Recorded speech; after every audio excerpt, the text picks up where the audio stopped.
up playing Spider-Man, and even upon purchasing it, I was incredibly indifferent towards its existence.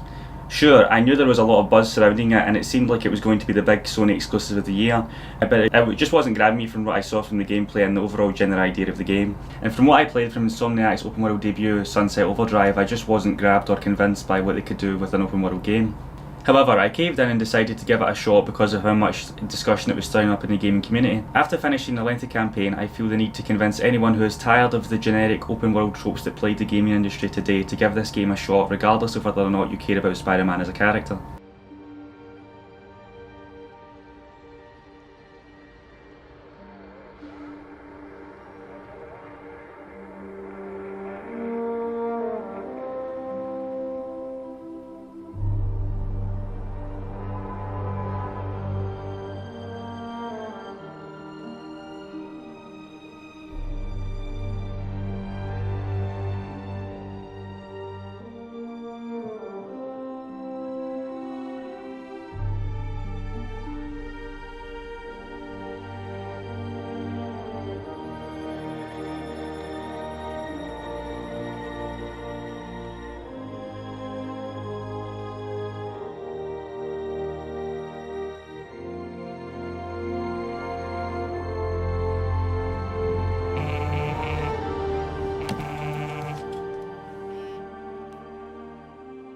All units, level 4 mobilization. Location, Fisk Tower.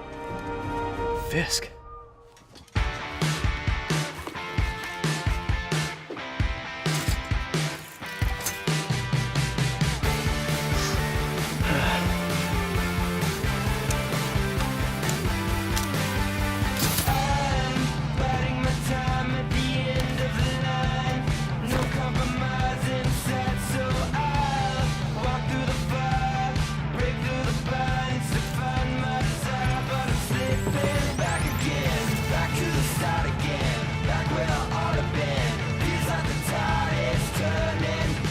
SWAT is 1084 at Fisk Tower.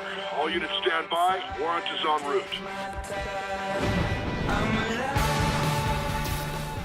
Spider-Man is a traditional open-world game by developers Insomniac of Spyro and Ratchet & Clank fame, and more recently Sunset Overdrive. It features a heavy focus on swinging around the city and engaging in melee combat encounters with the occasional story boss and simple quick puzzle. My focus won't entirely be on how competent Spider-Man is as an open-world game, but why you should consider picking it up if you're anything like me and you're sick and tired of how tripe modern open-world games have become lately. The combat is sound, and if we were to make a comparison of the combat in this game with another, it would be closer to Devil May Cry in my opinion than the Arkham games, with combos filling a meter rapidly the more varied your approach to combat is. It's fast-paced fun and will keep you engaged until the end of the game with the variety in Spider-Man's gadgets. The web-slinging is your main method of traversal in the game, with fast travel being unlocked later on and even poked fun at. And it is nothing short of exhilarating, with just the right amount of depth to be constantly engaging and never repetitive. Mostly anyone will be aware that the general consensus is that this is a good game, so I would like to explain why it's special and how self-aware it is as a modern open world game. What makes Spider-Man special is the way it uses generic video game tropes to develop the protagonist in meaningful ways. The best example of this in the game are the backpack collectibles. These are collectibles that serve as a way to develop Spidey.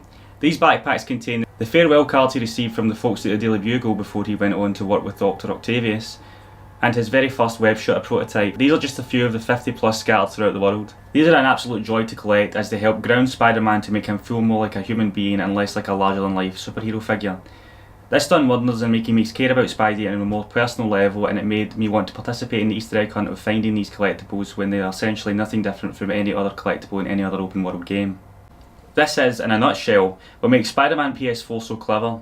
It makes you care about these mundane activities, which is something a lot of games fail to do, and as such it is hard to view them as anything other than padding. This game also has random encounters in the form of crimes. These also work wonders in making you feel invested in the world the developers have created, because it makes you feel like Spider-Man all the time rather than when you decide to progress the plot. This is also genius as it makes you forget again that you are participating in typical open world side activities, because the game is so good at investing you in the role of Spider-Man. There are other side activities in the game, such as Fisk hideouts, which are essentially Spider-Man's equivalent to an outpost. These are perhaps the weakest of the side offerings, as they do not invest you in a character in any unique ways and are not creative in their approach. They are essentially in the game to give you tokens to progress your character.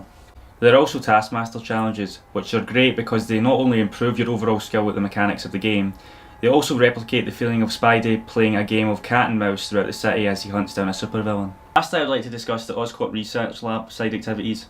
These are objectives that Harry has left Peter to complete in his absence from New York. They are varied enough and also help flesh out the spectrum of Spidey's established relationships, but the real payoff doesn't come until after you've finished the main story, as this in particular side activity makes a later story beat much more shocking, and as such they are worth playing. Because of the ways that the side activities and overall gameplay cleverly weave themselves into the character of Spider-Man, that makes the main attraction, the storyline, infinitely more engaging. The story opens up with Spider-Man capturing Kingpin after 8 years of trying and failing to do so. From this point onwards, multiple well-known Spidey villains enter and exit the storyline over the course of the game to create an incredibly satisfying and memorable narrative with some truly powerful and emotional moments that are all heightened by how well the game establishes Peter's life both outside and during the main storyline.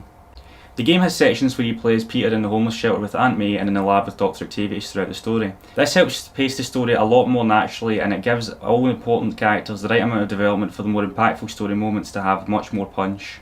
Because of the constant feedback loop of swinging around the city and progressing the story, it is hard to be anything less than engaged from start to finish, and the cherry on top is the finale of the story is one of the best I've seen in recent memory. This particular incarnation of Spider-Man is perfect for people like me, people who haven't ever been largely invested in the character and who are quite frankly desperate for an open world game to engage them in meaningful ways again. This game has me infinitely more interested in Spider-Man, and it has reignited my hope for the open world genre.